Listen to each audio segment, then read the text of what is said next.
Please don't do this to me. No! No! Fuck, why are you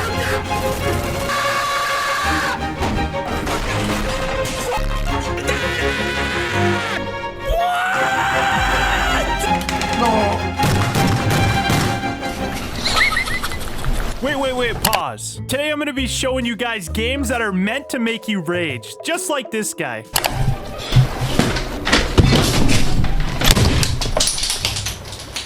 First on the list is Jump King. Now, this game is a super simple, yet pretty brutally hard platformer. The whole game is about climbing up and up to reach the top, where there's a secret surprise waiting for you. Sounds easy enough, right? Well, except there are no checkpoints. You mess up a jump, you're probably fucked.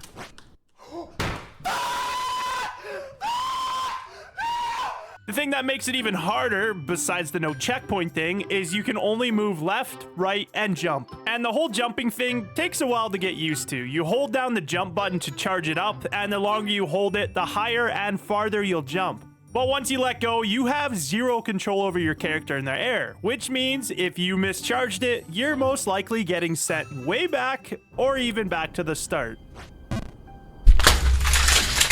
Alright, next on the list is Pogostuck Rage with Your Friends. Now, this game is a pretty wild ride, and by wild, I mean it will make you want to throw your controller out the window. So what's the deal with Pogostuck? Well, imagine you're trying to climb a mountain. Now, imagine you're doing that on a pogo stick. Yeah, you're bouncing your way up a mountain filled with all sorts of crazy obstacles. And just like you probably figured, one wrong move, and you're sent flying back down, losing all your hard-earned progress. No! Fuck everything! Fuck it!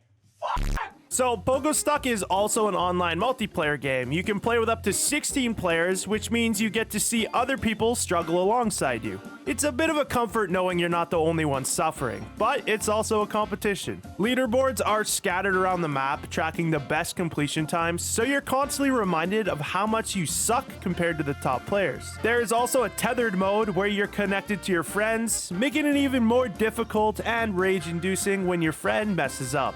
And speaking of being tethered together, this next game, Fred and Fred, is exactly that. You and a friend are tethered together by a rope, and you have to coordinate your jumps, swings, and climbs to make it to the top. The controls are simple, but mastering them is a whole different story. You use the W, A, S, and D keys for one penguin, and the arrow keys for the other. And just like the other games, one wrong move, and both of you are sent tumbling way back down the mountain. So if you have no friends, there is a single player mode where you are strapped to a rock named Jeff. The climb will all be up to you, so you don't have anyone to blame when you fall. Unless you want to blame a rock, I guess. You could do that. Alright, next up is Qwop. This game is the definition of frustration. The whole goal of this game is to run a 100-meter dash. But you're individually controlling the runner's thighs and calves with just 4 keys. Q, W, O, and P. It might sound simple in theory, but holy f*** is it a pain in the rear. One wrong move and your runner will faceplant into the ground, or do an unintended split, or start moving backwards instead of forwards. The game is free to play. It's a flash game available on Foddy.net. I'll leave a link in the description if you want to try it out. Next up is Cuphead. Now, this game is an insanely challenging run-and-gun game that looks like a cartoon straight out of the 1930s. I mean, seriously, the art style is like watching an old-school Disney cartoon.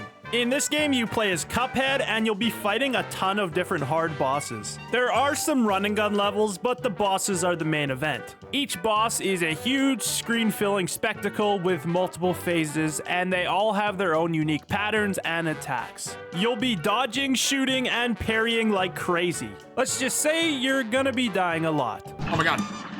Oh my god, the fucking jelly bean! Oh my god! Alrighty, next up is Super Meat Boy. This game is a hardcore platformer that will test your patience and precision to the max. You play as an animated cube of meat named Meat Boy, and your mission is to save your girlfriend from the evil Dr. Fetus. The controls are straightforward. You run, jump, and sprint, but the levels are filled with deadly obstacles like saw blades, spikes, and pits that will kill you instantly. One of the things that makes Super Meat Boy so rage-inducing is the lack of checkpoints within levels. You have to complete each level in one go, and if you die, you start from the beginning. I'm so close! This next game is one of the most rage-inducing games on this list, and it's called A Difficult Game About Climbing. This game will make you want to pull your hair out. The whole game is about trying to scale up a massive, treacherous mountain using only your hands. You control each hand independently, grabbing onto ledges, crevices, and handholds to pull yourself up. Sounds simple, right? Well, it's anything but. The mountain is filled with slippery surfaces, awkward handholds, and surprise challenges that will test your skills to the limit. Mastering the physics and momentum of each move is a whole different story. One wrong move and you'll find yourself plummeting back down to the start, losing all your hard-earned progress. Now, as great as this game is in the rage-inducing way, it was heavily inspired by the king game of this genre, Getting Over It with Bennett Foddy. This game has been making people rage for years. You play as a shirtless dude stuck in a cauldron, armed with nothing but a sledgehammer. And your goal is to climb a mountain made of random junk. The controls are once again simple, but very tedious. You move the hammer with your mouse to push, pull, and fling yourself up the mountain. And as we've seen with most of the other games in this genre, one wrong move and it'll send you tumbling all the way back down to the start. No! Oh God! No! There are no checkpoints, no save points, nothing to cushion your fall. It's just you, your hammer, and the mountain. Oh, and Bennett Foddy himself, because see, he narrates in this game as you struggle and fail. Don't hate the player, hate the game. Iced tea. Iced tea? It's like having a friend who's both encouraging and mocking you at the same time. Now, fun fact, Bennett Foddy is the same guy who made the game Qwop from earlier in this video. I also want to bring up an upcoming game he's working on, or it might already be out depending on when you're watching this video, called Baby Steps. It seems like it's going to be another game about climbing a mountain, but in this one, you play as a grown-looking man baby who's shit at walking. You have to control each one of his steps. I'm assuming it might be similar to his game Qwop, where you control each leg to move, and if it's anything like that, it's gonna be a rage-inducing game for sure. Now, I'm gonna quickly go over a few honorable mentions. First is Only Up. Now, I would have given this game its own segment, but you can't get it anymore. The game was taken off of Steam for some reason. There is, however, knockoffs you could try out if you want that I've heard aren't too bad. The whole concept of these games is to climb up a series of random items all the way up to the top. And like most other games, if you screw up, it could mean starting all over again.